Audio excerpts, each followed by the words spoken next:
Hello বন্ধুরা, কেমন আছো তোমরা সবাই? আশা করছি তোমরা সবাই খুব ভালো আছো। তো আজকে তোমাদের সাথে আমি শীতকালে স্পেশাল দারুণ একটা চিকেন স্টুয়ের রেসিপি শেয়ার করব। এটা তোমরা অনেকেই খেয়েছো বা যারা খাওনি কোনোদিনও তারা অবশ্যই বানিয়ে ট্রাই করে দেখো। শীতকালে কিন্তু এরকম ভেজিটেবল দিয়ে চিকেন স্টু ডিনারে বলো, লাঞ্চে বলো, ব্রেকফাস্টে বলো, তোমরা এরকম ট্রাই করে দেখবে, জাস্ট খেতে দারুণ লাগে। আর এই স্টুটা করার জন্য আমি একদম সামান্য কিছু ভেজিটেবল নিয়েছি। দেখো এখানে স্লাইস করে নিয়েছি গাজর, বিনস, পেঁপে, এখানে আলু নিয়েছি। আলুটা পুরোপুরি অপশনাল, তোমরা চাইলে দিতেও পারো, নাও দিতে পারো। এই চিকেন স্টুয়ের ফ্লেভারটাকে আরও বেশি ফ্লেভারফুল করার জন্য আমি এখানে পার্সলে পাতা অ্যাড করছি। তোমরা সেটা পুরোপুরি অপশনাল, তোমাদের কাছে যদি অ্যাভেলেবেল থাকে দেবে, না হলে পারে দেবে না। আর এই চিকেন স্টুটা করার জন্য যেটা মেন ইনগ্রিডিয়েন্ট সেটা হচ্ছে বাটার আর রসুন। তোমরা চাইলে অনিয়নও দিতে পারো বা আদা গ্রেট করে দিতে পারো, যার যেরকম খেতে টেস্ট লাগবে সেরকম দেবে। তো দেখো ফার্স্টে কড়াইয়ে একটু বাটার দিয়ে দেওয়া হয়েছে, বাটারের মধ্যে একটু রসুন কুচি বেশ খানিকটা দিয়ে দেওয়া হয়েছে, কারণ এই ফ্লেভারটা জাস্ট দারুণ লাগে চিকেন স্টুটাতে। তারপরে দেখো যে কটা আমার চিকেন লাগবে সেইটুকু পরিমাণের মতো চিকেন দিয়ে দিয়েছে। দিয়ে তারপরে এবার বাটারে, এখানে আমি কিন্তু কোনো রকম সাদা তেল ইউজ করিনি, তোমরা চাইলে সাদা তেল আর বাটার মিক্স করেও দিতে পারো, গোটা গরম মশলাও দিতে পারো, স্টার অ্যানিস অ্যাড করতে পারো, এলাচ অ্যাড করতে পারো। এবার দেখো বাটারের মধ্যে রসুন দিয়ে চিকেনটাকে খুব ভালোভাবে একটু ফ্রাই করে নেওয়া হয়েছে। এবার যে গাজরগুলো কেটে রেখেছিলাম সেইগুলো দিয়ে দিলাম।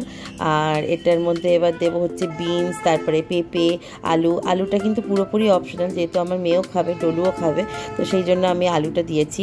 এটা তোমরা এর মধ্যে লঙ্কাও দিতে পারো, গ্রেট করে আদাও দিতে পারো, খেতে খুবই ভালো লাগবে। কিন্তু পেঁয়াজও দিতে পারো, ছোটো ছোটো বেবি পেঁয়াজ যেগুলো থাকে সেগুলো গোটা চাইলেও দিতে পারো, স্লাইস করেও কেটে তোমরা অ্যাড করতে পারো, কিন্তু আমি এখানে কোনো পেঁয়াজ অ্যাড করিনি। আর এটা তোমরা যদি ডায়েটে থাকো লাঞ্চে খেতে পারো, একদম ভরপুর একটা মিল। ডিনারে ট্রাই করতে পারো ব্রেডের সাথে বা নর্মাল রুটির সাথে, বা শুধুও এটা খেতে পারো, পেটটা অনেকক্ষণ ভরা থাকে। ব্রেকফাস্টে তোমরা ট্রাই করতে পারো, আর এটা খেতে কিন্তু ভীষণ ভালো লাগে। তো এখন বেশ কিছুক্ষণ সব সবজির সাথে চিকেনটাকে নাড়াচাড়া করে নিয়ে ভালো করে ফ্রাই করে নিয়ে এটা কিন্তু প্রেশার কুকারে আমি রান্না করব।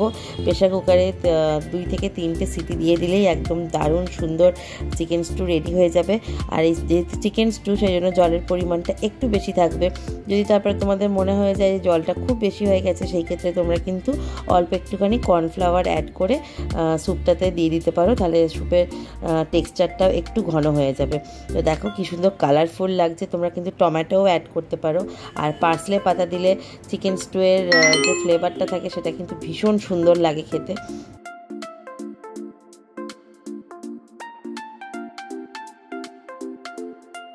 এখানে দেখো রান্না করার সময় কিছুটা পার্সলে পাতা আমি দিয়ে দিয়েছি, তোমরা চাইলে দিতেও পারো এইভাবে, বা যখন আমি স্যুপটা নামাবো তখন আমি লাস্টে একটু পার্সলে পাতা এরকম ছড়িয়ে দেবো। এরকম প্রেশার কুকারে দিয়ে দিয়েছি, আর একদম যেরকম পরিমাণ স্যুপ খাবে, যেরকম জল লাগবে সেরকম দিয়ে দিয়েছি।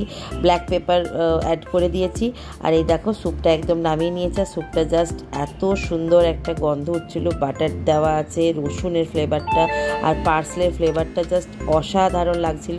আর এইটা আমি সার্ভ করছি আজকে যে কোয়ার্টার ব্রেডগুলো হয়, ওগুলো আমি স্যান্ডউইচ মেকারে একটু ভালো করে গ্রিল করে নিয়েছি, আর ওপর থেকে জাস্ট বাটার দিয়ে দিয়েছি, আর অল্প একটুখানি চাট মশলা আর ব্ল্যাক পেপার অ্যাড করে দিয়েছি। আর এটা শীতের সন্ধে বলো বা যারা তোমরা ডায়েটে আছো তারা কিন্তু অবশ্যই এটা ট্রাই করো, বাট ব্রেডটাকে তখন স্কিপ করে যাবে। এটা একটা ফুল চিকেন স্টুটাই একটা মিল, বা তোমরা চাইলে কিন্তু রাইসের সাথেও ট্রাই করতে পারো, খেতে জাস্ট অসাধারণ লাগবে। যারা কোনোদিনও বানিয়ে খাওনি তারা ট্রাই করে আমায় কিন্তু অবশ্যই জানিও তোমাদের কেমন লাগলো। আমি জানি এটা অনেকেই বানিয়ে খেয়েছে, বা শীতকালে কিন্তু এরকম খেতে দেখবে ডিনারে, জাস্ট দারুণ লাগে। তো কেমন লাগলো ভিডিওটা অবশ্যই জানাতে ভুলো না। ভালো লাগলে লাইক করো, কমেন্ট করো আর সাবস্ক্রাইব করো। দেখা হবে তোমাদের সাথে আবারও পরের দিন নেক্সট একটা ভিডিওতে। সবাই ভালো থেকো, টাটা, বাই বাই।